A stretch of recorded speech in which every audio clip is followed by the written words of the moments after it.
Sir, ಈಗ ನೈಋತ್ಯ ಪದವೀಧರ ಕ್ಷೇತ್ರದಿಂದ ತಾವು ಅಭ್ಯರ್ಥಿಯಾಗಿದ್ದೀರಿ. ಯಾಕೆ ಮತ್ತು ಹೇಗೆ ನಮ್ಮ ಪದವೀಧರರಿಗೆ ಸ್ವಲ್ಪ ಮಾಹಿತಿ ಕೊಡಿ.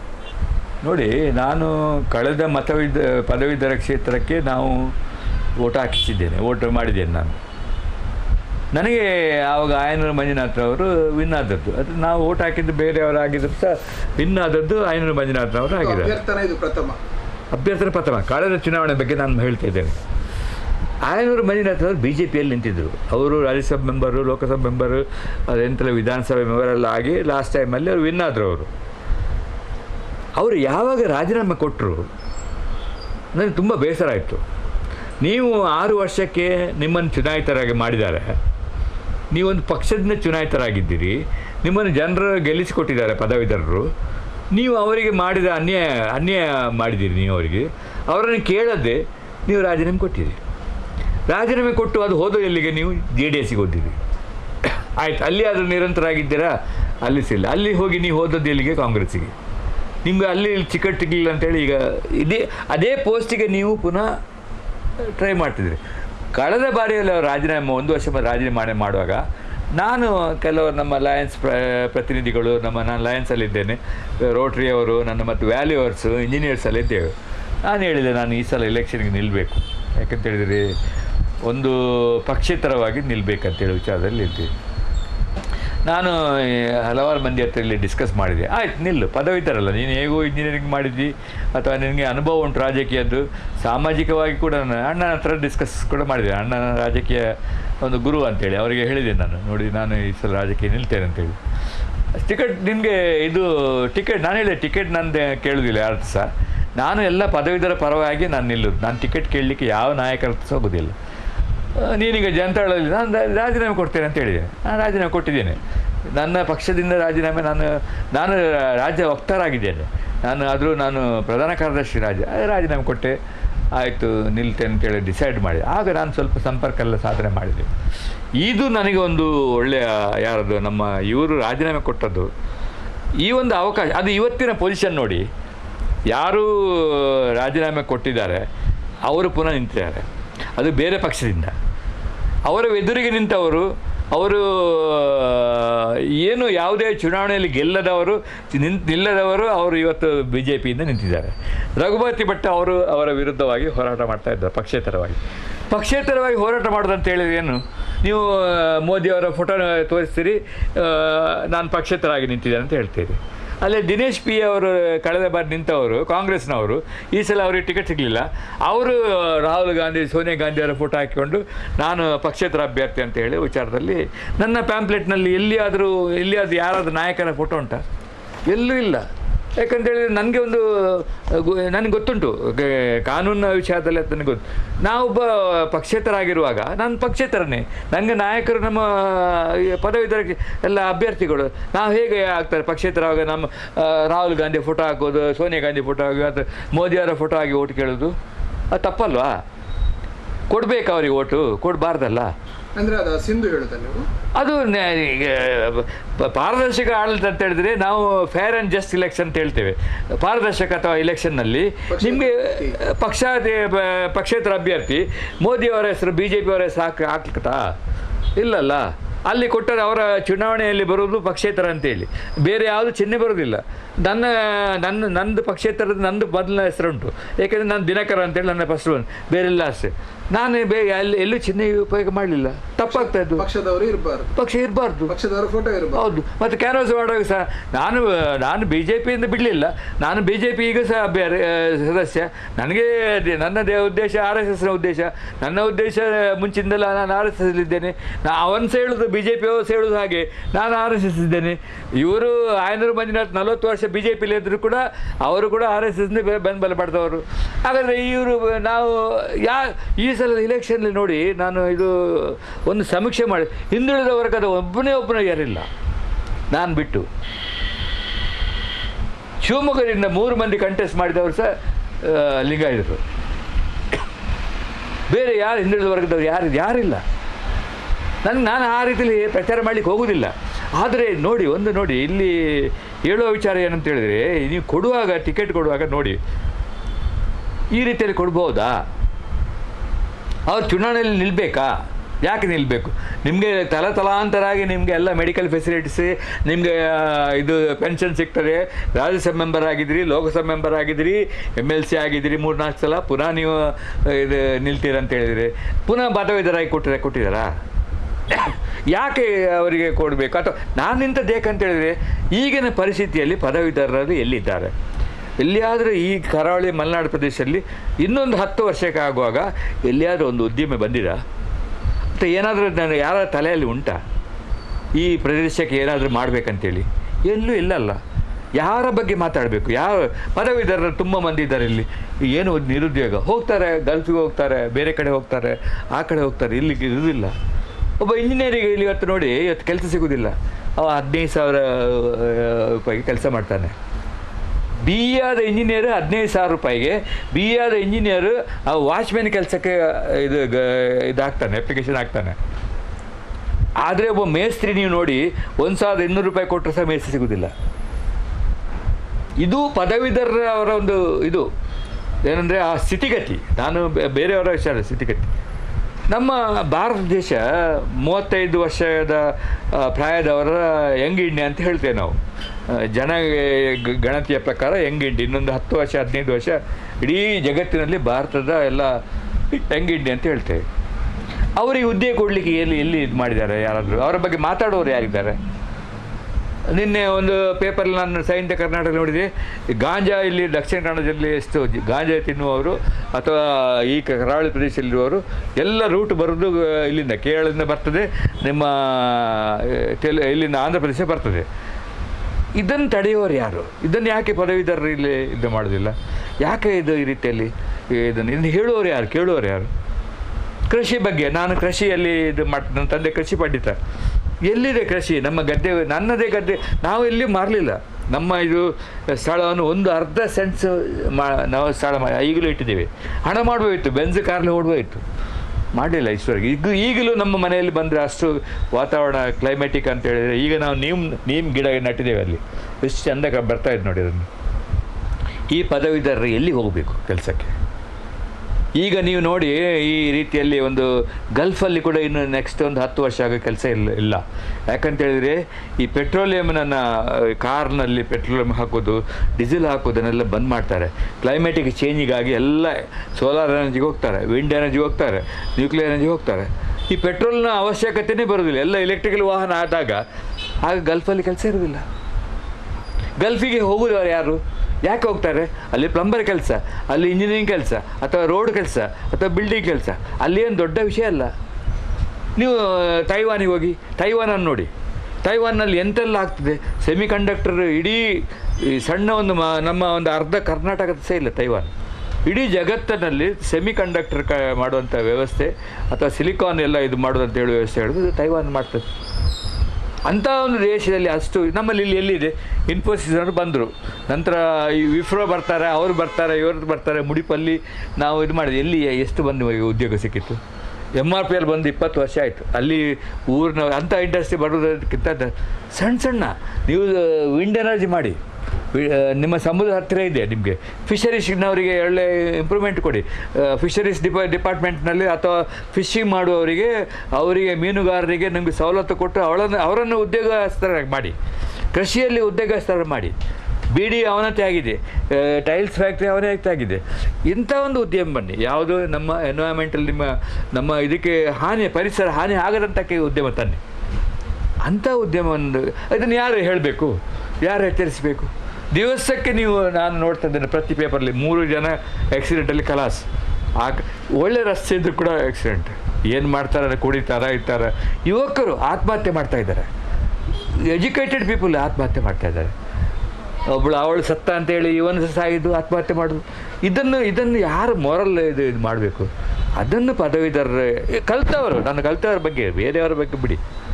ಇದು ನನ್ನ ಒಂದು ತುಂಬ ಇದೆ. ನನಗೆ 69 ವರ್ಷ ಆಯ್ತು. ಈಗ ಜೀವನದಲ್ಲಿ ಇನ್ನೂ ಸಾಧನೆ ಮಾಡುವಂಥ ವಿಚಾರದಲ್ಲಿ ನಾನು ಇನ್ನು ಹೋಗುವುದಿಲ್ಲ. ರಾಜಕೀಯವಾಗಿ ಜನಸಾಮಾನ್ಯರ ಸೇವೆ ಮಾಡಬೇಕಂತ ವಿಚಾರದಲ್ಲಿ ಅಲ್ಲದೆ, ನಾವು ಬೇರೆ ವಿಚಾರದಲ್ಲಿ ಹಣ ಮಾಡೋ ವಿಚಾರ ಅಂತ ಎಲ್ಲೂ ಇಲ್ಲ. ಈಶ್ವರಿಗೆ ಆಗಲಿಲ್ಲ, ಇನ್ನೂ ಮಾಡಬೇಕಂತಿರಲಿಲ್ಲ. ನಮಗೆ ತಂದೆ ಮಾಡಿದ ಸ್ವಲ್ಪ ಆಸ್ತಿ ಉಂಟು, ಅಲ್ಲಿ ಕೂತ್ಕೊಂಡು ಮಾಡ್ಬೋದು. ಮಕ್ಕಳೆಲ್ಲ ಒಳ್ಳೆ ಕಲ್ತಿದ್ದಾರೆ, ಎಲ್ಲ ಇದ್ದಾರೆ. ಇದನ್ನು ಈ ಸಮಾಜದಲ್ಲಿ ಕಣ್ಣಿದ್ದು ನೋಡಿಕೊಂಡು ಅಂಥ ವಿಷಯವನ್ನು ಕಸವನ್ನು ನೀವು ಹಾಕ್ತಾ ಇದ್ದೀರಿ. ನನಗೆ ಎಷ್ಟು ದುಃಖ ಬರ್ತಾ ಅಂತ ಹೇಳಿದರೆ, ಬೆಳಿಗ್ಗೆ ನಾನು ಕೆಲಸ ಇದೆ, ನಮ್ಮ ಮನೆಯಿಂದ ಬರುವಾಗ ಕಸ ಇರೋದಿಲ್ಲ, ಮಧ್ಯಾಹ್ನ ಹೋಗುವಾಗ ರಾಶಿ ರಾಶಿ ಕಸ ಹಾಕ್ತಾರೆ, ಪ್ರತಿಯೊಂದು ಕಡೆಗೆ ಹೋಗುವಾಗ ಸಹ ಕಸ ಹಾಕ್ತಾರೆ. ಇದು ಎಲ್ಲ ಕಡೆಯಲ್ಲಿ ನಾನು ನೋಡ್ತೇನೆ. ನಾನು ಈಗ ಶಿವಮೊಗ್ಗ ಕೂಡ ಹೋಗ್ತೇನೆ, ನಾನು ಕೂರ್ಗಲ್ಸ್ ಹೋಗ್ತೇನೆ, ಆ ಕಡೆ ಹೋಗ್ತಾನೆ. ಈ ಪ್ಲಾಸ್ಟಿಕ್ನ ಬಗ್ಗೆ, ಹಾವಳಿ ಬಗ್ಗೆ ಯಾರು ತಡೆ ಮಾಡಲಿಕ್ಕಿದ್ದಾರೆ? ಸರ್ಕಾರ ಕಾನೂನು ತಂದರೂ ಕೂಡ ಅದನ್ನು ಇಂಪ್ಲಿಮೆಂಟ್ ಮಾಡೋರಿಲ್ಲ. ಇದನ್ನು ಎಲ್ಲಿ ಇದು ಮಾಡಲಿಕ್ಕಾಗ್ತದೆ? ಈ ರೀತಿಯಲ್ಲಿ ಯುವಕರಿಗೆ ಗೊತ್ತಾಗೋದಿಲ್ಲ. ಈಗ ನೀವು ನೋಡಿ, ಟ್ರಿಬಲ್ ರೈಡ್ ಮಾಡ್ತಾ ಇದ್ದಾರೆ, ಯುವಕರಿಗೆ ಗೊತ್ತಿಲ್ಲ ಮಾಡಬಾರ್ದು ಅಂತೇಳಿ. ಹೆಲ್ಮೆಟ್ ಆಗೋದಿಲ್ಲ, 3 ಮಂದಿ ಓಡಿಸ್ತಾರೆ. ಯಾರು ಇದರ ಬಗ್ಗೆ ಹೇಳಬೇಕು? ಅವರಿಗೆ ಪೊಲೀಸರು ಎಷ್ಟು ಮಾಡಲಿಕ್ಕೆ ಸಾಧ್ಯ ಉಂಟು? ನಾವು ಅವರಿಗೆ ಟ್ರೈನಿಂಗ್ ಕೊಡುವಂಥ ವಿಚಾರದಲ್ಲಿ ಮಾಡಬೇಕಲ್ಲದೆ ಇದನ್ನು ಎತ್ತಬೇಕು. ಕಾನೂನು ತಂದರೂ ಕೂಡ ಕಾನೂನು ಇಂಪ್ಲಿಮೆಂಟ್ ಆಗೋದಿಲ್ಲ. ಈ 18 ವರ್ಷದ ಲೈಸೆನ್ಸ್ ಇಲ್ಲದವನಿಗೆ ನೀವು ಸ್ಕೂಟ್ರ್ ಕೊಡಬಾರ್ದು ಅಂತೇಳಿ, ಅದಕ್ಕೆ ಒಂದು ವೇಳೆ ತಪ್ಪಿದರೆ ನಿಮ್ಮ ಪೇರೆಂಟ್ಸ್ನವರೇ ಇದಾಗ್ತಾರಂತ ಹೇಳಿದರೆ ಅವರಿಗೆ ಜೈಲಿಗೆ ವಾಸಿ ಆಗ್ತಂತ ಹೇಳಿದ್ರು ಕೂಡ ಕೊಡೋರು ಯಾರು? ಪೇರೆಂಟ್ಸೇ ಕೊಡ್ತಾರೆ. ಹೋಗಪ್ಪ ನೀನು ರೇಷನ್ ಅಂತ 3 ಜನ ಹೇಳ್ಕೊಂಡಿದ್ದಿ. ಇಂಥ ಒಂದು ವ್ಯವಸ್ಥೆ.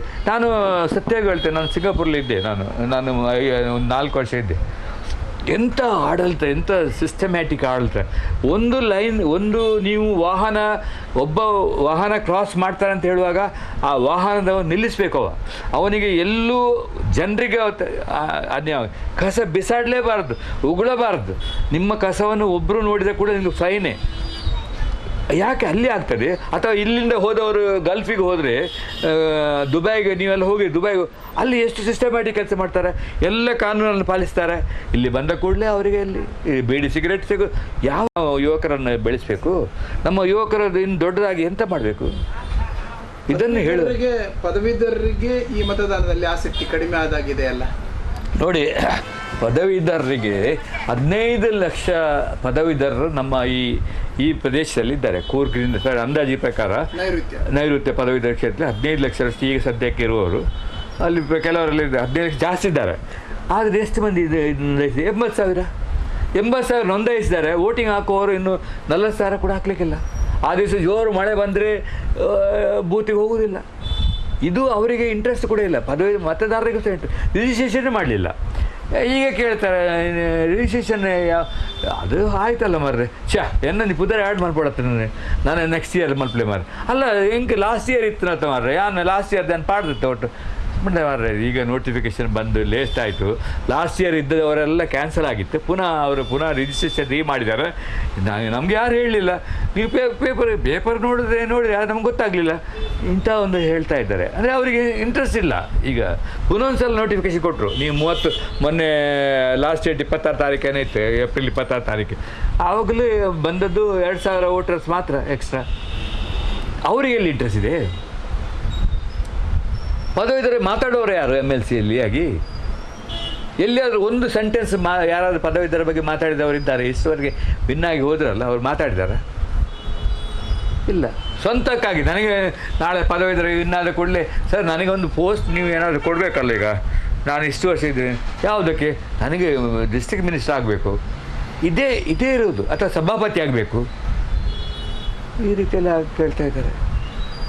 MLC ಅಂತ ಹೇಳಿದರೆ ಅವ್ರಿಗೆ ಸಭಾಪತಿ ಒಳ್ಳೆ ಆಗ್ತದೆ. ಶಂಕರಮೂರ್ತಿ ಅವರು 3 ಸಲ ವಿನ್ ಆದರೆ, ಇಲ್ಲಿ 3 ಸಲ ಸಭಾಪತಿ ಆದರು ಅವರು ಅಲ್ವಾ? ಎಲ್ಲಿ ಎಂತ ಇದಾಗಿದೆ? ಮಲೆನಾಡು ಪ್ರದೇಶ ಆಗಲಿ, ಯಾವ ಪ್ರದೇಶ ಆಗಲಿ, ನಾವು ಎಂತ ಆಗಿದೆ? ಏನಾಗಲಿಲ್ಲ. ಅಷ್ಟು ಇದುಂಟು. ಹೇಗೆ ಸರ್ ಪದವೀಧರನ್ನೆಲ್ಲ ರೀಚ್ ಆಗೋ ಪ್ರಯತ್ನ ಹೇಗೆ ಸಾಗ್ತಾ ಇದೆ? ನೋಡಿ, ಒಂದೇ ಒಂದು ಪದವೀಧರ ಕ್ಷೇತ್ರ ಅಂತ ಹೇಳಿದರೆ ರೀಚ್ ಆಗಲಿಕ್ಕೆ ನಮಗೆ ಮಾಧ್ಯಮ ಅಂತ ಹೇಳಿದರೆ, ಮಾಧ್ಯಮ ಬಿಟ್ಟು ಬೇರೆ ಯಾವುದೇ ಸಾಧನೆ ಸಾಧ್ಯ ಇಲ್ಲ. ನಾನು ಪಕ್ಷೇತರವಾಗಿ ನಿಂತಿದ್ದೇನೆ. ನನ್ನನ್ನು ಪ್ಯಾಂಪ್ಲೆಟ್ ಮಾಡಿದ್ದೇನೆ, ನಾನು ಅದನ್ನು ಕಳಿಸ್ಕೊಟ್ಟಿದ್ದೇನೆ. ಅದು ಖರ್ಚಾಗಿದೆ, ಕಳಿಸ್ಕೊಟ್ಟಿದ್ದೆ. ಆದರೆ ನನ್ನ ಇದೇನಂತ ಹೇಳಿದ್ರೆ, ಯಾರಿಗೂ ಅದನ್ನು ಸರಿಯಾಗಿ ಮುಟ್ಟುವುದಿಲ್ಲ. ಯಾಕಂತ ಹೇಳಿದರೆ, ಪೋಸ್ಟ್ ಮಾಸ್ಟರ್ನವ್ರಿಗೆ ಕರೆಕ್ಟಾಗಿ ಅಡ್ರೆಸ್ ಸಿಗೋದಿಲ್ಲ. ನಾವು ಇವರು ಸರ್ಕಾರ ಕೊಟ್ಟ ಅಡ್ರೆಸ್ ಪ್ರಕಾರ ನಾವು ಕಳಿಸಿಕೊಡೋದು. ಅದು ಏನಾಗ್ತಂತ ಹೇಳಿದರೆ, ಸರಿಯಾಗಿ ಅವ್ರದ್ದು ಪಿನ್ ಕೋಡ್ ಇರೋದಿಲ್ಲ ಅಥವಾ ಎಲ್ಲ ಅಲ್ಲಿ ನೀವು ಅಲ್ಲಿ ಬರೋ ನೋಡ್ತೀರಿ, ಅದೆಲ್ಲ ವಾಪಸ್ ಬಂದದ್ದು. ನಾನು ಆ ರೀತಿಯಲ್ಲಿ ಮುಟ್ಲಿಕ್ಕೆ ನನಗೆ ಸಾಧನೆ ಇರೋದು ಅದೇ. ಯಾಕಂದರೆ ಬೇರೆ ಪಕ್ಷದವರಿಗಾದರೆ ಅವರಿಗೆ ಅಲ್ಲಲ್ಲಿ ಅವರ ಬ್ಲಾಕ್ನ ಅಥವಾ ಅದರ ಮಂಡಲದ ಅವರ ಸದಸ್ಯರಿರ್ತಾರೆ, ಅವರ ಮುಖಾಂತರ ಹೋಗ್ಬೋದು. ಇಲ್ಲಿ ಫೋನ್ ನಂಬರ್ ಯಾರ್ದು ಗೊತ್ತಾಗೋದಿಲ್ಲ, ಯಾಕಂದರೆ ಅದು ಎಲ್ಲಿ ಸಿಗೋದು ಕೂಡ ಇಲ್ಲ. ನಿಮ್ಮದು ಒಂದೇ ಇದಂತ ಹೇಳಿದರೆ ಆದಷ್ಟು ಮಾಧ್ಯಮದ ಮುಖಾಂತರವಾಗಿ ನಾವು ಹೋಗೋದು, ಈ ದೃಶ್ಯ ಮಾಧ್ಯಮದ ವಿಚಾರದಲ್ಲಿ ಹೋಗಬೇಕು. ಆ ರೀತಿಯಲ್ಲಿ ಹೋದರೆ ಜನರಿಗೆ ಮುಟ್ಟುವಷ್ಟು.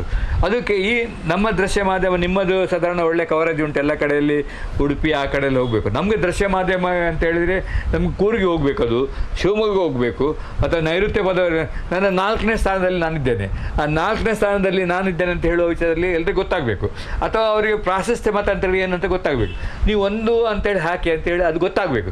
ಯಾರಿಗೆ ಗೊತ್ತಿರೋದಿಲ್ಲ. ಅವರು ಒಂದು ಹಾಕಿದ್ರೆ, ನನಗೆ ಹಾಕಿದರೆ ಒಂದು ಹಾಕಿದರೆ ಮತ್ತೊಬ್ಬನಿಗೆ ಹೋಗಿ ಒಂದು ಹಾಕ್ತಾರೆ, ಆವಾಗ ಅದು ಇನ್ವ್ಯಾಲಿಡ್. ನೀವು ಒಬ್ಬರಿಗೆ ಒಂದು ಸಲ ಒಂದು ಹಾಕಿದರೆ ಮತ್ತೊಬ್ಬನಿಗೆ ಒಂದು ಹಾಕಬಾರ್ದು, ನೀವು 2 ಹಾಕಬೇಕು, ಅಥವಾ 3 ಹಾಕಬೇಕು, 4 ಹಾಕಬೇಕು, 5 ಹಾಕಬೇಕು. 2 ಹಾಕಿದರೆ 3 ಹಾಕಿದ್ರೆ ಅಂತ, ನೀವು 2 ಹಾಕಿದ್ರೆ 3 ಹಾಕಿದರೆ ಅದು ಹೋಯ್ತು ನಿಮ್ಮದು. ಒಬ್ಬರಿಗೆ ಒಂದೇ ಹಾಕಬೇಕು, ಅದು ಹಾಕಬಾರ್ದು. ಅದು ಕೆಲವರು ಏನು ಮಾಡ್ತಾರೆ, ಒಂದೇ ಹಾಕಿ ಬಿಡ್ತಾರೆ, ಬೇಡಪ್ಪ ನಮಗೆ ಸಮಸ್ಯೆ ಬೇಡ ಅಂತೇಳಿ. ಈ ರೀತಿ ಒಬ್ಬನಿಗೆ ಹಾಕೋದು. ನನಗೆ 4ನೇ ಸ್ಥಾನದಲ್ಲಿ ನಂದುಂಟು. ನನ್ನ ದಿನಕರ ಅಂತ ಪಕ್ಷೇತರದಲ್ಲಿ ನಾನು ಮೊದಲಿಗೆ 2 ಮತ ಹಾಕ್ಬೋದಾ? ಒಬ್ಬರಿಗೆ 10 ಮತ ಸಾಕ್ಬೋದು. ಈಗ 10 ಮಂದಿ ಇದ್ದಾರಲ್ಲ, ಇದರಲ್ಲಿ 10 ಮತ ಸಾಕ್ಬೋದು. ಆದರೆ ಒಬ್ಬನಿಗೆ 1 ಮತ ಹಾಕಿದರೆ ಇನ್ನೊಬ್ಬನಿಗೆ 2 ಹಾಕ್ಬೋದು, 3 ಹಾಕ್ಬೋದು, 4 ಹಾಕ್ಬೋದು, 5 ಹಾಕ್ಬೋದು, 6 ಹಾಕ್ಬೋದು, 10 ಹಾಕ್ಬೇಕು. ಪ್ರಥಮ ಪ್ರಾಶಸ್ತ್ಯ ಕೊಟ್ಟರೆ ಪ್ರಥಮ ಪ್ರಾಶಸ್ತ್ಯ 1 ಕೌಂಟಿಗೆ ಅವನಿಗೆ ಫಸ್ಟ್ ಬರ್ತದೆ. ಪ್ರಥಮ ಪ್ರಾಶಸ್ತ್ಯದಲ್ಲಿ ಈಗ 60,000 ವೋಟರ್ಸ್ನವರು ಈಗ ಹಾಕಿದ್ದಾರೆ ಅಂತ ಹೇಳುವ, ಅದರಲ್ಲಿ ಒಂದು 3,000 ಅಥವಾ 5,000 ವೇಸ್ಟ್ ಅಂತ ಹೇಳುವ, ಇನ್ವ್ಯಾಲಿಡ್ ಅಂತ ಹೇಳುವ. ಅದರಲ್ಲಿ 50% ಸಿಗಬೇಕು ಅವನಿಗೆ ಪ್ರಥಮ ಪ್ರಾಶಸ್ತ್ಯ. 27,500 ಸಿಗಬೇಕು ಅವನಿಗೆ, ಆವಾಗ ವಿನ್ ಡಿಕ್ಲೇರ್. ಒಂದು ವೇಳೆ ಅದಕ್ಕಿಂತ ಕಡಿಮೆ ಆದರೆ ನಿಮಗೆ ಯಾರು 2ನೇದಲ್ಲಿ ಹಾಕಿದ್ದಾರೆ ಫಸ್ಟ್ ಬಂದವನಿಗೆ ಅದನ್ನು ತೆಗೆದು ಅದಕ್ಕೆ ಹಾಕ್ತಾರೆ. ಹಾಗೆ ಅದಕ್ಕೆ 3 ದಿವಸ ಇಲೆಕ್ಷನ್ನ ಡೇಟ್ ಉಂಟಲ್ಲ ನಿಮಗೆ, ಈ ಸಲದ 3 ದಿವಸ 6, 7, 8 ಅಂತೇಳಿ ಹಾಕಿದ್ದಾರೆ. 3 ತಾರೀಕು ಇಲೆಕ್ಷನ್ ಆದರೆ 6 ತಾರೀಕು ಕೌಂಟಿಂಗ್, 7 ತಾರೀಕು 8 ತಾರೀಕು 3 ದಿವಸ ಬೇಕು ಡಿಕ್ಲೇರ್ ಮಾಡಬೇಕಾದ್ರೆ. ಒಂದು ವೇಳೆ ಒಬ್ಬರಿಗೆ 50% ಜಾಸ್ತಿ ಆದರೆ ಮುಗೀತು, ಅಲ್ಲಿ ಬೇರೆ ಕೌಂಟ್ ಮಾಡಲಿಕ್ಕೆ ಹೋಗೋದಿಲ್ಲ, ಡಿಕ್ಲೇರ್ ಮಾಡ್ತಾರೆ ಅಷ್ಟೇ. ಎಲ್ಲ ಈಗ ಟಫ್ ಫೈಟ್ ಇರೋದು ಈ ಸಲದ ಇಲೆಕ್ಷನ್. ಯಾಕಂತೇಳಿ ಅಲ್ಲಿ ಆಯನೂರು ಮಂಜುನಾಥ್ ಇದ್ದಾರೆ, ಸರ್ಜ್ ಇದ್ದಾರೆ, ದಿನಕರ ಉಳ್ಳಾಲಿದ್ದಾರೆ, ರಘುಪತಿ ಭಟ್ ಇದ್ದಾರೆ, ದಿನೇಶ್ KP ಇದ್ದಾರೆ. ಇವರೆಲ್ಲ ಇರುವಾಗ ಅಲ್ಲಿ ಫೈಟ್ ಇರ್ತದೆ. ಎಲ್ಲರೂ ಪ್ಯಾಂಪ್ಲೆಟೇ ಕಳಿಸ್ಕೊಟ್ಟಿದ್ದಾರೆ, ಎಲ್ಲರೂ ಪಾಂಪ್ಲೆಟ್ ಕಳಿಸ್ಕೊಟ್ಟು ಮುಖತಃ ಭೇಟಿ ಮಾಡಲಿಕ್ಕೆ ಹೋಗ್ಬೇಕಾದ್ರೆ ಪಕ್ಷದಿಂದಲೇ ಆಗ ಸಾಧ್ಯ. ಅದು ಯಾರಿಗೆ ಇಂಟ್ರೆಸ್ಟ್ ಇಲ್ಲ. ಯಾವ ಪಕ್ಷದವರು ಕೂಡ ಯಾರನ್ನು ಮೀಟ್ ಮಾಡಲಿಕ್ಕೆ ಹೋಗಲಿಲ್ಲ. ಯಾಕಂದರೆ ಮೊನ್ನೆ ಇಲೆಕ್ಷನ್ ಆಯ್ತಷ್ಟೇ, ಇನ್ನು ಪುನಃ ಯಾರು ಮಂದಿ ಏರು ಮಾರ್ರೆ ಇಲ್ಲೆಲ್ಲ ಹೋದ್ ನಾಡೋರು ಅವಳ ನಾಡು ಇಲ್ಲ ಅಂತ ಹೇಳಿದ್ರೆ, ಒಂದು ಮನೆ ಇಲ್ಲಿ ಆದರೆ ಈಗ ಬೇರೆ ಲೋಕಸಭೆ ಚುನಾವಣೆ ಹತ್ತಿರ ಇರ್ತದೆ, ಇಲ್ಲಿ ಮನೆಗೆ ಹೋಗ್ಬೋದು. ಇದು ಒಂದು ಮನೆ ಇಲ್ಲಿ ಆದರೆ ಮತ್ತೊಂದು ಕಮಲ ಪದವಲ್ಲಿದೆ, ಅಲ್ಲಿ ಹೋಗಬೇಕು, ಅಲ್ಲಿ ಅವ್ರಿಗೆ ಮೀಟ್ ಮಾಡಬೇಕು, ಅಲ್ಲಿ ಅಡ್ರೆಸ್ ಸರಿ ಇರುವುದಿಲ್ಲ, ಅವ್ರು ಇರುವುದಿಲ್ಲ, ಕೆಲಸದಲ್ಲಿ ಇರ್ತಾರೆ, ಯಾರು ಗೊತ್ತಾಗೋದಿಲ್ಲ, ಆಯ್ತಂತ ಹೇಳಿ ಬರ್ತಾರೆ ಅಷ್ಟೇ. ಇದು ಅವಸ್ಥೆ ಇದಿಲ್ಲಿ.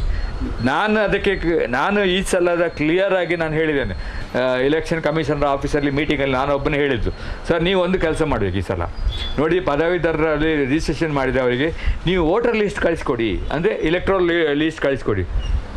ತುಂಬ ಚರ್ಚೆ ಆಯಿತು. ನಾನು ಹೇಳಿದೆ ಅವ್ರಿಗೆ ಗೊತ್ತಿಲ್ಲ ಬೂತ್ ಎಲ್ಲಿ ಅಂತೇಳಿ. ನೀವು ನಿಮ್ಮ ರಿಜಿಸ್ಟ್ರೇಷನ್ ಫಾರ್ಮ್ ಹಾಕಿ ತಹಸೀಲ್ದಾರ್ ಆಫೀಸರ. ಈಗ ನಮ್ಮ ಉಳ್ಳಾಲದಲ್ಲಿ ನಮ್ಮ ಬೂತ್ ಇರೋದು ಬಬ್ಬುಕಟ್ಟೆಯಲ್ಲಿ ಮತ್ತು ಕೊಣಜೆಯಲ್ಲಿ, ಯಾರಿಗೆ ಗೊತ್ತುಂಟು? ಇದನ್ನು ತಿಳಿಸಿ ಅಂತೇಳಿ ಲಾಸ್ಟ್ ಒಪ್ಪಿದ್ರಲ್ಲ ಅವರು. ಅದು ನಾನು ಮಾತಾಡಿದ್ದು, ಬೇರೆಯವರ ಮಾತಾಡಲಿಲ್ಲ. ನಾನು ಹೇಳಿದೆ ಈ ರೀತಿಯಲ್ಲಿ ಆಗ್ತಾ ಅಂತೇಳಿ. ಕಳೆದ ವರ್ಷ ಕೊಡಲಿಲ್ಲ. ಇಲ್ಲ, ಈಗ ಪ್ರತಿಯೊಂದು ಮನೆಗೆ ಅವರು ಸ್ಲಿಪ್ ಕೊಡ್ತಾರೆ, ಆಗ ಗೊತ್ತಾಗ್ತದೆ ನಮ್ಮ ಬೂತ್ ಇದ್ದಿಲ್ಲ ಅಂತ. ಮಂಗಳೂರಿನವ್ರಿಗೆ ಎಲ್ಲಿ ಅಂತ ಗೊತ್ತಿಲ್ಲ. ಅಷ್ಟು ವಾದ ಮಾಡಿದೆ ನಾನು ಹೋಗಿ, ನೀವು ಕೊಡಲೇಬೇಕಂತೇಳಿ. ನೆಕ್ಸ್ಟ್ ಮೀಟಿಂಗ್ ಮಾಡಿದ್ರು, ಆಯ್ತು ನಾವು ಕೊಡ್ತೇವೆ ಅಂತ ಹೇಳಿದರು.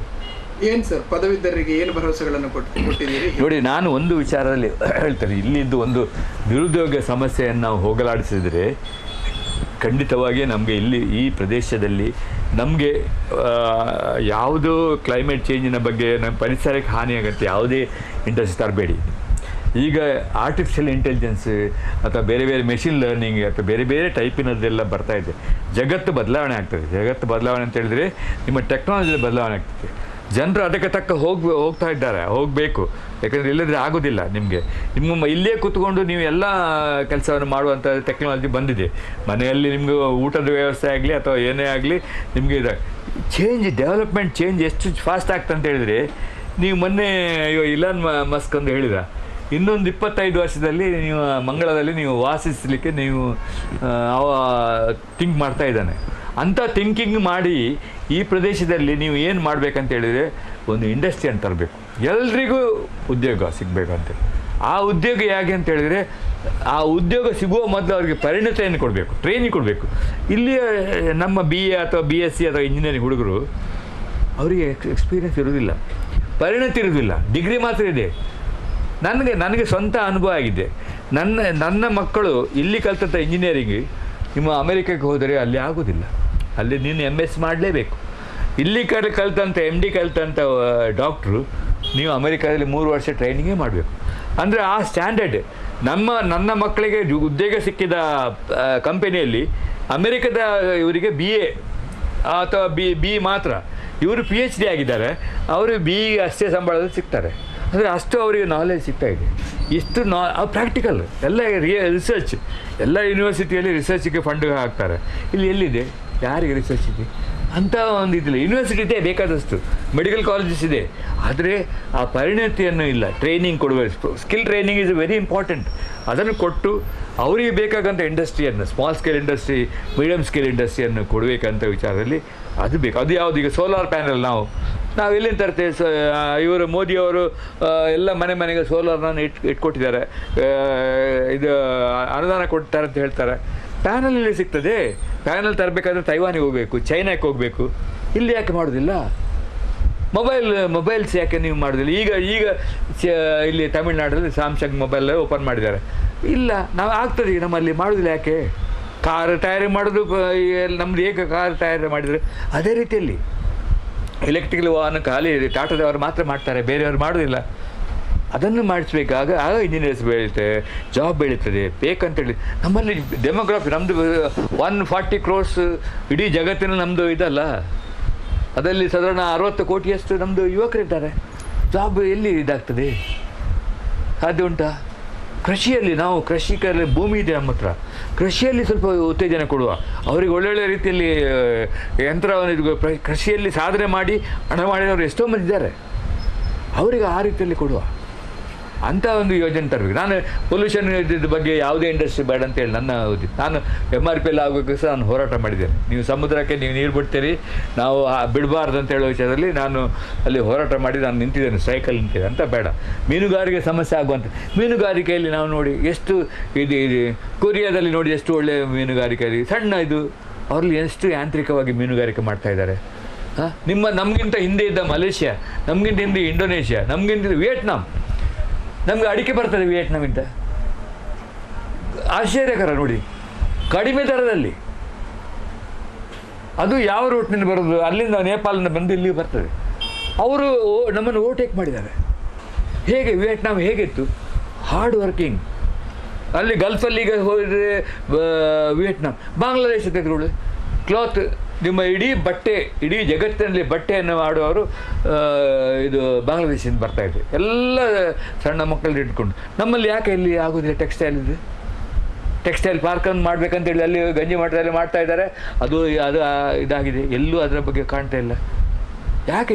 ಇಂಥ ಉದ್ಯೋಗವನ್ನು ಕೊಡಿ, ಜನರಿಗೆ ಬೇಕಾಗುವಂಥ ಆಹಾರದ ಬಗ್ಗೆ ಏನಾದರೂ ಇದ್ದರೆ ಉದ್ಯೋಗ ಮಾಡಿ, ಅಥವಾ ಬೇರೆ ಬೇರೆ ಟೆಕ್ಸ್ಟೈಲ್ ಇದಕ್ಕೆ ಮಾಡಿ. ನಮಗೆ ಟೆಕ್ನಾಲಜಿ ಸೆಮಿಕಂಡಕ್ಟರ್ ಬಗ್ಗೆ ಮಾಡಿ, ಅದೆಲ್ಲ ಬೇಕಾಗಬೇಕು. TV ಎಲ್ಲ ವ್ಯವಸ್ಥೆ ಸೆಮಿಕಂಡಕ್ಟರ್ ಇಲ್ಲದೆ ಯಾವುದೂ ಮಾಡೋದಿಲ್ಲ. ಇದು ಮಾಡಬೇಕಾದ್ರೆ ಸರ್ಕಾರ ಮಾಡಬೇಕು. ಅದರ ಬಗ್ಗೆ ನಾನು ಮಾತಾಡಲಿಕ್ಕೆ ಹೋಗ್ತಾ ಇದ್ದೇನೆ, ಅದರ ಬಗ್ಗೆ ಉದ್ಯೋಗ ಕೊಡಲಿಕ್ಕೆ ಅಂತೇಳಿ. ಇನ್ನೊಂದು ವಿಚಾರ ಅಂದರೆ ಏನು, ಗಾಂಜಾ ಮಾರೋದನ್ನು ನಿಲ್ಲಿಸಬೇಕು. ಇದಕ್ಕೆ ಕಂಟ್ರೋಲ್ ಆಗಿ ಮಾಡಿ ಪೊಲೀಸ್ ವ್ಯವಸ್ಥೆಯನ್ನು ಸರಿಯಾಗಿ ಮಾಡಬೇಕು, ಅಥವಾ ಸಾರ್ವಜನಿಕರಲ್ಲಿ ಅದೊಂದು ಮೂಡಬೇಕು. ವೈನ್ ಶಾಪ್ಗಳ ಬಗ್ಗೆ ನಾನು ಹೇಳ್ತೇನೆ. ಬಾರ್ ರೆಸ್ಟೋರೆಂಟ್ ಎಷ್ಟು ಹಣ ಕುಡಿತಾರೆ ಗೊತ್ತುಂಟು. ಕುಡಿಲಿಯಪ್ಪ, ಸ್ವಲ್ಪ ಕುಡಿಲಿ. ರಾತ್ರಿ 11 ಗಂಟೆ ನೀವು ಒಂದು ಹಣ ವೇಸ್ಟ್ ಮಾಡ್ತೀರಿ. ಒಂದು 7 ಗಂಟೆ ಕೂತಾರೆ 11 ಗಂಟೆವರೆಗೆ ನೀವು ವೇಸ್ಟ್ ಮಾಡ್ತೀರಿ.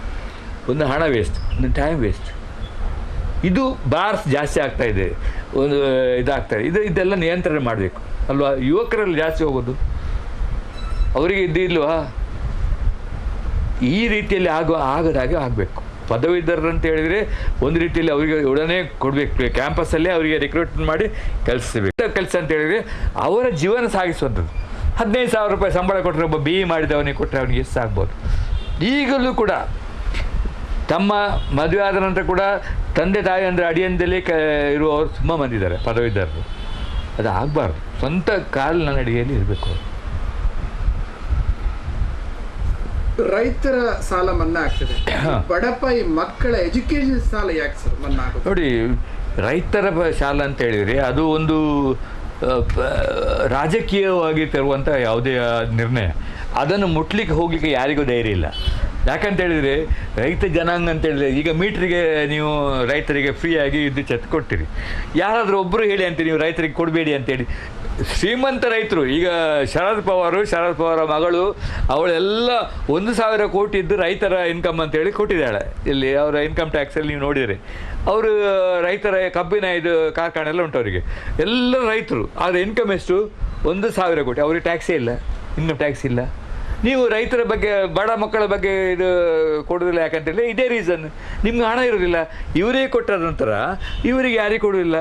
ಈಗ ನನಗೆ ಫಾರ್ ಎಕ್ಸಾಂಪಲ್ ರೈತ ಅಂತೇಳಿ ನನಗೆ ಯಾವುದೇ ಸವಲತ್ತು ನಾನು ತೆಗೆದುಕೊಳ್ಳಿಲ್ಲ, ನಾನು ಪಡೀಲಿಲ್ಲ. ನನಗೆ 2,000 ಕೂಡ ಬರೋದಿಲ್ಲ, ಅಥವಾ ಸಾಲ ಕೂಡ ನಾನು ತೆಗೆದುಕೊಳ್ಳಿಲ್ಲ, ಯಾವುದೂ ಇಲ್ಲ. ನಾನೊಂದು ರೀತಿ ನಿಯತ್ತಾಗಿ ರೈತ ಆದರೆ ಕೂಡ ನನ್ನ ಸ್ವಂತ ಹಣದಿಂದ ನಾನು ಇದು ಮಾಡ್ತಾಯಿದ್ದೇನೆ. ಅದು ಬೇರೆಯವರು 1,000 ಕೋಟಿ ನಾನು ಇನ್ಕಮ್ ಟ್ಯಾಕ್ಸ್ನವ್ರದ್ದು ಇವರು ಶರದ್ ಪವಾರ್ ಮಗಳದ್ದು ಇದು ಇದೆ. ಅದು ಹೇಗೆ ಅವರಿಗೆ ಬಂತಾಗಿದ್ರೆ? ಎಲ್ಲ ರೈತರು ಎಲ್ಲರೂ ಕೂಡ. ಈಗ ಇವರು ನಮ್ಮ DK ಶಿವಕುಮಾರ್ ಕೂಡ ಅವ್ರದ್ದು ಏನು ಎಷ್ಟು ಇನ್ಕಮು? ರೈತ. ನನಗೆಲ್ಲ ರೈತರ ಇನ್ಕಮ್ ಅಂತೇಳಿ. ಇದನ್ನು ಸಣ್ಣ ಮಕ್ಕಳಿಗೆ, ಸಣ್ಣ ಬಡಪಾಯಿ ಮಕ್ಕಳಿಗೆ, ಅದು ಬಡಪಾಯಿ ಮಕ್ಕಳಿಗೆ ಸಿಗ್ತದೆ. ನಾವೇನು ಸಿಗೋದಿಲ್ಲ ಅಂತ ಹೇಳೋ ವಿಚಾರ ಇಲ್ಲ. ಕೆಲವು ವರ್ಗದವರಿಗೆ ಸಿಗ್ತದೆ ಅದು. ಅಂದರೆ ಅದು ಅಲ್ಪಸಂಖ್ಯಾತ ವರ್ಗದವರಿಗೆ ಸಿಗ್ತದೆ. ಎಲ್ಲ ವ್ಯವಸ್ಥೆಯನ್ನು ಮಾಡಿಕೊಡ್ತದೆ. ಅದು ಅವರಿಗೆ ಅದನ್ನೇ ನಮಗೆ ಇದರಲ್ಲಿ ಉಂಟು, ನಮ್ಮ ಕಾನ್ಸ್ಟಿಟ್ಯೂಷನ್ಲಿ ಉಂಟು ಈ ರೀತಿಯಲ್ಲಿ ವ್ಯವಸ್ಥೆಯನ್ನು ಕೊಡಬೇಕಂತ. ಅದನ್ನು ಯಾರೂ ಒಪ್ಪಲಿಲ್ಲ. ಬೇರೆಯವರಿಗೆ ಫೀಸ್ ಮನ್ನಾ ಇರ್ಬೋದೇ ಹೊರತು ಎಲ್ಲೂ ಕೂಡ ಎಜುಕೇಷನ್ ಲೋನಿಗೆ ಈಗ ಕೂಡ 10.5% ಬಡ್ಡಿ ಕಟ್ತಾ ಇದ್ದಾರೆ. ನೋಡಿ, ಎಜುಕೇಷನ್ ಲೋನ್ ಅಂತೇಳಿ ಈಗ ಸಹ ಒಂದು ಟೈಮಲ್ಲಿ ಎಜುಕೇಷನ್ ಲೋನ್ ಅಂತೇಳಿ ಕೊಟ್ಟರು. ಅದು ಏನಾಗಿತ್ತು ಅಂತೇಳಿ ಎಜುಕೇಷನ್ ಲೋನ್ ಫ್ರೀ ಆಗಿ ಒಂದು 3% ಅಂತೇಳಿ ಕೊಡೋ ವಿಚಾರದಲ್ಲಿ ಅದು ಒಂದು ಸ್ಕೀಮ್ 20 ವರ್ಷದ ಮೊದಲು ಬಂದಿತ್ತು. ಅಲ್ಲಿ ಏನಾಯ್ತು ಅಂತೇಳಿದ್ರೆ ಬ್ಯಾಂಕ್ನವ್ರು ಸ್ವಲ್ಪ ಹಿಂದೇಟು ಮಾಡಲಿಕ್ಕೆ ಕೊಟ್ಟರು. ಅವರಿಗೆ ಎಕ್ಸ್ಪೀರಿಯನ್ಸ್ ಏನಾಯ್ತು ಅಂತೇಳಿದರೆ ಈ ಎಜುಕೇಷನ್ ಲೋನ್ ಕೊಲಾಟ್ರಲ್ಲಿ ಯಾರು ಕೊಡೋದಿಲ್ಲ, ಗೌರ್ಮೆಂಟ್ ಕೊಡಲಿಕ್ಕೆ ಕೇಳಲಿಲ್ಲ. ಇವರಿಗೆ ಕೊಟ್ಟರು. ಇವರಿಗೆ ಹಿಂದೆ ಹಣ ಕೊಡಲಿಕ್ಕೆ ಯಾರು ಒಪ್ಪಲಿಲ್ಲ. ಅದನ್ನು ಸ್ವಲ್ಪ ಇದಾಯಿತು. ಎಜುಕೇಷನ್ ಲೋನ್ಸ್ ಕೊಡ್ತಾ ಇದ್ದಾರೆ. ಮುನ್ಸಿಪಾಲಿಟಿಯಲ್ಲಿ ಎಜುಕೇಷನ್ ಲೋನು ಕೆಲವರಿಗೆಲ್ಲ ಸಿಗ್ತದೆ. ಅದು SC ST ಅವರಿಗೆ ಮತ್ತು ಹಿಂದುಳಿದ ವರ್ಗದಲ್ಲಿ ಸಿಗ್ತದೆ. ನೀವು ಹೇಳಿದ ಪ್ರಕಾರ ಬಡ ಮಕ್ಕಳಿಗೆ ಎಜುಕೇಷನ್ ಲೋನು ಇಂಟ್ರೆಸ್ಟ್ ಇಲ್ಲದೆ ಕೊಡಬೇಕು. ಅದು ನನ್ನ ಸಂವಾದ. ನೀವು ಕೊಡಬೇಕು. ಪಠ್ಯಪುಸ್ತಕ ಕೊಡಿ. ನೀವು ಪಠ್ಯಪುಸ್ತಕಕ್ಕೆ 1.5 ಲಕ್ಷ ರೂಪಾಯಿ ನೀವು ಚಾರ್ಜ್ ಮಾಡ್ತೀರಿ. ಒಂದು ಶಾಲೆಗೆ ನೀವು ಒಂದು ಕ್ಲಾಸಿಗೆ 1.5 ಲಕ್ಷ ರೂಪಾಯಿ ಚಾರ್ಜ್ ಮಾಡ್ತೀರಿ ಪಠ್ಯಪುಸ್ತಕ, ಸರ್ಕಾರದ ಪಠ್ಯಪುಸ್ತಕಕ್ಕೆ. ನಿಮ್ಮ ಪ್ರಣಾಳಿಕೆಯನ್ನು ಅಳವಡಿಸಿದ್ದೀರಾ? ಹೌದು, ನಾನು ಹೇಳಿದ್ದೇನೆ ಎಲ್ರಿಗೂ ಸಹ ವಿದ್ಯಾಭ್ಯಾಸದಲ್ಲಿ ಇದನ್ನೆಲ್ಲ ಮಾಡಬೇಕು. ನಾನು ಅದು ಮತ್ತೊಂದು ಹೇಳಿದ್ದೇನೆ, ಹೆಣ್ಣು ಮಕ್ಕಳಿಗೆ ವಿದ್ಯಾಭ್ಯಾಸವನ್ನು ಪೂರ್ತಿಗೊಳಿಸುವಂತೆ ಅದಕ್ಕೆ ಅವ್ರಿಗೆ ಸಹಾಯ ಮಾಡಬೇಕು. ಅವ್ರು ಅರ್ಧದಲ್ಲಿ ಬಿಡಬಾರ್ದು. ಅದು ಯಾವ ಹೆಣ್ಮಕ್ಳು ಅಂತ ಹೇಳಿಲ್ಲ, ಅಲ್ಪಸಂಖ್ಯಾತ ಅಂತ ಹೇಳಿಲ್ಲ. ನನ್ನ ಮನಸ್ಸಲ್ಲಿರೋದು ಅಲ್ಪಸಂಖ್ಯಾತ, ಯಾಕಂದರೆ ಅವರು ಪೂರ್ತಿಯಾಗಿ ಮಾಡೋದಿಲ್ಲ ಅಂತೇಳಿ. ಅದನ್ನು ನಾವು ಮಾಡಬೇಕು. ಯಾಕಂದರೆ ನನ್ನ ಉದ್ದೇಶ ಶಿಕ್ಷಣಕ್ಕೆ ಜಾಸ್ತಿ. ನಾನು ಶಿಕ್ಷಣಕ್ಕೆ ಬಗ್ಗೆ ಯಾಕೆ ಇದ್ದೇನೆ, ನಾನು ಅದು ಆಸ್ತಿ. ನೀವು ಇದರ ಬಗ್ಗೆ ಕೇಳುವ ವಿಚಾರದಲ್ಲಿ ಕೇಳ್ತೀರಾ ಗೊತ್ತಿಲ್ಲ. ನಾನು ಶಿಕ್ಷಣದ ಬಗ್ಗೆ ಕೇಳಿದರೆ ನಾನು ಉತ್ತರ ಹೇಳ್ತೇನೆ. ಶಿಕ್ಷಣದ ಬಗ್ಗೆ ನೀವು ಪಟ್ಲ ಶಾಲೆ, ಉರ್ದು ಶಾಲೆಗೆ ನೀವು ಹೋಗಿದ್ದೀರಿ. ನಾನು ಅಲ್ಲಿ ಮೆಂಬರ್ ಆಗಿದ್ದೆ ಪ್ರಪರ. ಪಟ್ಲ ಉರ್ದು ಶಾಲೆಯಲ್ಲಿ 10 ವರ್ಷದಿಂದ ಅಲ್ಲಿ ಶಾಲೆಗೆ ಅನುದಾನ ಬಿಡುಗಡೆ ಮಾಡ್ತಾಯಿದೆ. 2 ಲಕ್ಷ ಅಂತೇಳಿ. ಯಾರೂ ಮುಂದೆ ಬರಲಿಲ್ಲ ಅಲ್ಲಿ 10 ವರ್ಷದಿಂದ. ಅಲ್ಲಿ ಒಂದು ಸ್ಥಳ ಇರಲಿಲ್ಲ, ಅಲ್ಲಿ ಬಿಲ್ಡಿಂಗ್ ಕಟ್ಟಲಿಕ್ಕೆ ಇದ್ದಿರಲಿಲ್ಲ. 10 ವರ್ಷ ನಂತರ ನಾನು ಅಲ್ಲಿ ಆಯ್ಕೆ ಆದ ನಂತರ ನಾವು ಒಂದು ಕೆಲಸ ಮಾಡಿದ್ದೆ. ಸಂಜೀವ್ ಭಂಡಾರಿ ಅಂತ ಹೇಳಿದ್ದಾರೆ, ಪಾಪ ಅವರ ಅಲ್ಲಿ ಸ್ಥಳ ಇತ್ತು. 16 ಸೆಂಟ್ಸ್ ದಾನ ಕೊಟ್ಟಿದ್ದಾರೆ ಅವರು. ಇವತ್ತು ಅವರ ನೆನಪಿಸ್ಬೇಕಂತ ಕೆಲಸ. ಸ್ಥಳ ಕೊಟ್ಟರಾ, ಆದರೂ ಮುಂದೆ ಬರಲಿಕ್ಕೆ ಸರ್ಕಾರದ ಹಣ ಇಲ್ಲ. 2.5 ಲಕ್ಷ ರೂಪಾಯಿ ನಾನು ಹಣ ಕಟ್ಟಿದ್ದೇನೆ. ಇವರು ಇಸ್ಮಾಯಿಲ್ರವರು, ಇವರು ಅವರ ಕಾಂಟ್ರಾಕ್ಟರ್ ಆಗಿದ್ದರು, ಅವರು ಕೆಲಸ ಮಾಡಿದರು. ಇವತ್ತು ಪಟ್ಲ ಉರ್ದು ಶಾಲೆ ಅಲ್ಲಿ ಬಂದಿದೆ. ಅದನ್ನು ಮೂಲ ಕಾರಣ ನಾವು. ಯಾಕಂತೇಳಿ ಇದು ನೆನೆಸ್ಬೇಕು. ಶಿಕ್ಷಣಕ್ಕೆ ಜಾಸ್ತಿ. ಬಬ್ಬುಗಟ್ಟಿ ಶಾಲೆಯಲ್ಲಿ ಇದಿರುವಾಗ ಸಹ ನನ್ನ ಅಧ್ಯಕ್ಷ ಸ್ಥಾನದಲ್ಲಿ ತುಂಬ ಸಹಾಯ ಮಾಡಿದ್ದೇನೆ ಬಿಲ್ಡಿಂಗ್ ಕಟ್ಟಲಿಕ್ಕೆಲ್ಲ. ಬೇರೆಲ್ಲ ಶಾಲೆಗಳಿಗೆ ಶಿಕ್ಷಣಕ್ಕೆ ನಾನು ಹೆಚ್ಚು ಎಲ್ಲ ನನ್ನಲ್ಲಿ ಬರೋದು, ಇಲ್ಲಿಗೆ ಏನಾದರೂ ಡೊನೇಷನಿಗೆ ಬರುವವರಿದ್ದರೆ ಶಿಕ್ಷಣಕ್ಕೆ ಸಂಬಂಧಪಟ್ಟ ಹಾಗೆ ನಾನು ಒಂದು ರೂಲ್ ಮಾಡಿದ್ದೇನೆ. ಯಾವುದೇ ಧಾರ್ಮಿಕ ಕಾರ್ಯಕ್ರಮದಲ್ಲಿ ನಾನು ಆಸಕ್ತಿ ಅಷ್ಟು ಇಲ್ಲ ನಾನಿಲ್ಲ. ಯಾವುದೇ ಧಾರ್ಮಿಕ ಇದರಲ್ಲಿ ನಾನು ವ್ಯವಸ್ಥೆಯಲ್ಲಿ ನಾನಿಲ್ಲ, ಮೆಂಬರ್ ಆಗಲಿಲ್ಲ. ಜಾತಿ ವ್ಯವಸ್ಥೆಯಲ್ಲಿ ನಾನು ಮೆಂಬರ್ ಆಗಲಿಲ್ಲ, ನಾನಿಲ್ಲ. ನಾನು ಸಾಮಾಜಿಕ ಸೇವೆಯಲ್ಲಿ ಮಾತ್ರ ಇದ್ದೇನೆ. ಡೊನೇಷನ್ ಕೊಟ್ಟರೆ ಶಾಲಾ ಮಕ್ಕಳಿಗೆ ಅಥವಾ ಬಡವರಿಗೆ ಕೊಡುವ ವಿಚಾರದಲ್ಲದೆ ನಾನು ಬೇರೆ ಯಾವುದೇ ವಿಚಾರದಲ್ಲಿಲ್ಲ. ಭಗವತಿ ಶಾಲೆ ಅಂತ ಕಟ್ಟಿದ್ದೇವೆ ನಾವು. ಅಲ್ಲಿ ಭಗವತಿ ಶಾಲೆಯನ್ನು ಕಟ್ಟಲಿಕ್ಕೆ ಕಾರಣ ನಾನು ಪ್ರಥಮ ಅಧ್ಯಕ್ಷ. ನಾವು ಅಲ್ಲಿ ಉಚ್ಚಿಲದಲ್ಲಿ ಯಾವುದೇ ಶಾಲೆ ಇರಲಿಲ್ಲ. ನಮ್ಮ ಸಮಾಜದವರು ಜಾಸ್ತಿ ಇದ್ದರು ಅಲ್ಲಿ, ತೀಯ ಸಮಾಜದವರು. ಮತ್ತು ತೀಯ ಸಮಾಜದವರು ಅಂತ ಹೇಳಿಕೊಂಡು ಇಡೀ ಕರ್ನಾಟಕದಲ್ಲಿ ಎಲ್ಲೂ ಶಾಲೆ ಇಲ್ಲ. ತೀಯ ಸಮಾಜದವರು ಕರ್ನಾಟಕದಲ್ಲಿ ಎಲ್ಲೂ ಶಾಲೆ ಇಲ್ಲ. ಹತ್ತಿರ ಇದ್ದ ಕನ್ನಡ ಶಾಲೆ ಇತ್ತು, ಅದು ಕೇರಳದಲ್ಲಿ ಆಯಿತು. ನಾವೆಲ್ಲ ಕೂತ್ಕೊಂಡು ನಾನು ಸುಳ್ಳ, ಚಂದ್ರ ಸುಳ್ಳ, ರಾಘವ್ ಚಿಲ್, ಇಲ್ಲಿ ಅವರು ಒಂದು 4-5 ಮಂದಿ ಮತ್ತು ಮಂಗಳೂರಿನವರು ಮತ್ತು ಬಾಂಬೆಯವರು ಸೇರಿಕೊಂಡು ಒಂದು ಮೀಟಿಂಗ್ ನಡೆಸ್ತೇವೆ. ನನ್ನ ಶಾಲೆ ಯಾಕೆ ಮಾಡಬಾರ್ದು. ಆಯಿತು, ಭಗವತಿ ನಮ್ಮ ಹತ್ತಿರ ಇದ್ದಾರೆ, ಭಗವತಿ ದೇವರು ನಮ್ಮ ಇದು, ಅವರ ಹೆಸರು ಶಾಲೆ. 5 ಮಂದಿ ಮಕ್ಕಳು 2000ದಲ್ಲಿ 5 ಮಂದಿ LKG UKGಯಲ್ಲಿ ಬಂದ ಮಕ್ಕಳು ಇವತ್ತು 1,000 ಮಕ್ಕಳಿದ್ದಾರೆ ಅಲ್ಲಿ. ಡೊನೇಷನ್ ನಾವು 15,000, 17,000, 18,000 ಮಾತ್ರ ಇವತ್ತು ಫೀಸ್ ತಿಳ್ಕೊಳ್ಳೋದು. ಡೊನೇಷನ್ ಅಂತ ಹೇಳಲ್ಲ, ಫೀಸ್. ನಾವು 5 ವರ್ಷ ನಮಗೆ ಹಣ ಇಲ್ಲದೆ ನಮ್ಮ ಡಾಕ್ಟ್ರ್ ವಸಂತ ಕೊಟ್ಟಿದ್ದಾರಲ್ಲಿ ಅವರ ಲ್ಯಾಂಡನ್ನು ಅಡವಿಟ್ಟು ಲೋನ್ ತೆಗೆದುಕೊಂಡು ನಾವು ಬೆಂಗಳೂರು, ಮುಂಬೈ, ಕೆಲವರನ್ನಲ್ಲಿ ದುಬೈ ಕಳಿಸ್ಕೊಂಡು ಹಣ ಸಂಪಾದನೆ ಮಾಡಿ ಆ ಶಾಲೆಯನ್ನು ಇವತ್ತು ಒಂದು ಸ್ವಂತ ಇದರಲ್ಲಿ ಕಟ್ಟ ನಿಂತಿದೆ. ಅಂದರೆ ಏನು ಯಾರನ್ನು ಸಾಲ ಇಲ್ಲದೆ ಯಾವುದೇ ಇಲ್ಲದೆ ಇದ್ದೇವೆ. ಅದು ಒಂದು ಶಿಕ್ಷಣ ಕೊಡುವಂಥ ಇದಲ್ಲ. ನಾವು ಅಲ್ಲಿ ನಮ್ಮ ಸಮುದಾಯದ ಕೊಡುವ ಶಿಕ್ಷಣ ಅಂತ ಹೇಳುವಾಗ ನೀವು ಆಶ್ಚರ್ಯ ಆಗ್ಬೋದು. ನಮಗೆ ಫಸ್ಟಿಗೆ 5 ವರ್ಷ ಇದ್ದದ್ದು 70% ಅಲ್ಪಸಂಖ್ಯಾತರು ಆ ಶಾಲೆಯಲ್ಲಿ. ಅಂದರೆ ಅಷ್ಟು ನಮ್ಮ ಶಾಲೆ ಬಗ್ಗೆ ಒಂದು ರೀತಿಯಲ್ಲಿ ಅಭಿಮಾನ ಉಂಟು. ನಾವು ದಕ್ಷಿಣ ಜಿಲ್ಲೆಯಲ್ಲಿ ನಮ್ಮ ಶಾಲೆ ಒಂದು ವಿದ್ಯೆಯಲ್ಲಿ, ಒಂದು ಕ್ರೀಡೆಯಲ್ಲಿ ಮತ್ತು ಯಾವುದೇ ಇದರಲ್ಲಿ ನಮ್ಮ ಸಾಂಸ್ಕೃತಿಕ ಕಾರ್ಯಕ್ರಮದಲ್ಲಿ ನಮ್ಮದು ಮೊದಲನೇ ಸ್ಥಾನ ಇದೆ. ಕಬಡ್ಡಿಯಲ್ಲಿ ನಾವು ಇದಕ್ಕೆ ನ್ಯಾಷನಲ್ ಲೆವೆಲ್ಗೆ ನಮ್ಮ ಟೀಮ್ ಹೋಗಿದೆ. ಈಗಲೂ ನೀವು ಅಧ್ಯಕ್ಷರ? ಈಗಲೂ ನಾನು ಅಧ್ಯಕ್ಷ. ಕಳೆದ 6 ವರ್ಷದ ಅಧ್ಯಕ್ಷ, ನಡುವೆ ಸ್ವಲ್ಪ ಇದಾಯಿತು. ಮತ್ತು ಪ್ರಾಥಮಿಕ ಅಧ್ಯಕ್ಷ, ಫೌಂಡರ್ ಪ್ರೆಸಿಡೆಂಟ್ ನಾನೇ ಆಗಿದ್ದೇನೆ. ಈಗ ಸಹ ನಾನು ಅಧ್ಯಕ್ಷ ಆಗಿದ್ದೇನೆ. ಅಂದರೆ ಆ ಒಂದು ಉತ್ತೇಜನ ಕೊಡುವವರೆಗೆ ನನಗೆ ಸ್ವಲ್ಪ ಅದರಲ್ಲಿ ಸ್ವಲ್ಪ ಜಾಸ್ತಿ ಇದಾಯಿತು. ಏನು ಸರ್ ಪದವೀಧರಲ್ಲಿ ನಿಮ್ಮ ಕೊನೆಯ ವಿನಂತಿ? ನನಗೆ ಜಯಗಳಿಸಿ, ನಿಮ್ಮ ಎಂಥ ಸಮಸ್ಯೆ ಇದ್ದರೂ ಕೂಡ ವಿಧಾನಸಭೆಯಲ್ಲಿ, ವಿಧಾನ ಪರಿಷತ್ತಿನಲ್ಲಿ ಧ್ವನಿ ಎತ್ತುವಂಥ ಕೆಲಸವನ್ನು ನಾನು ಮಾಡಲಿಕ್ಕೆ, ನನ್ನ ಜೀವ ತೊರೆದು ಜೀವ ಬಿಟ್ಟು ಕೂಡ ಯಾರನ್ನು ಕೂಡ ಮಣಿಸಲಿಕ್ಕೆ, ಮಾತಾಡಲಿಕ್ಕೆ, ಅದು ಸಂವಿಧಾನಬದ್ಧವಾಗಿ ಪ್ರಜಾಪ್ರಭುತ್ವದ ಪರವಾಗಿ, ಜಾತ್ಯತೀತ ಪರವಾಗಿ, ನಿಮ್ಮ ಪರವಾಗಿ ನಾನು ಮಾತಾಡಲಿಕ್ಕೆ ಸದಾ ರೆಡಿ. ರಾತ್ರಿ ಹಗಲಾಗಲಿ ಇಷ್ಟವರೆಗೆ ನನ್ನ ಜೀವನದ ಪರಿಚಯ ನಿಮ್ಗೆ ಗೊತ್ತುಂಟು. ನಾನು ಮಾಡಿದ್ದೇನೆ, ಮಾಡ್ತಾಯಿದ್ದೇನೆ. ಅದೇ ರೀತಿಯಲ್ಲಿ ಇದನ್ನು ಮುಂದುವರಿಸಿಕೊಂಡು ಹೋಗ್ತೇನೆ ಅಂತ ಹೇಳಲಿಕ್ಕೆ ಖಂಡಿತ ನಾನು ಬದ್ಧನಾಗಿದ್ದೇನೆ. ಯಾವುದೇ ನನ್ನ ಅಪನಂಬಿಕೆ ಬೇಡ.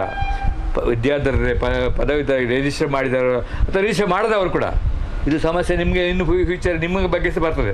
ಅಥವಾ ನಾನು ಸೋತರು ಕೂಡ ನಿಮ್ಮ ನಂತರ ಕೂಡ ನನ್ನಲ್ಲಿ ಬನ್ನಿ.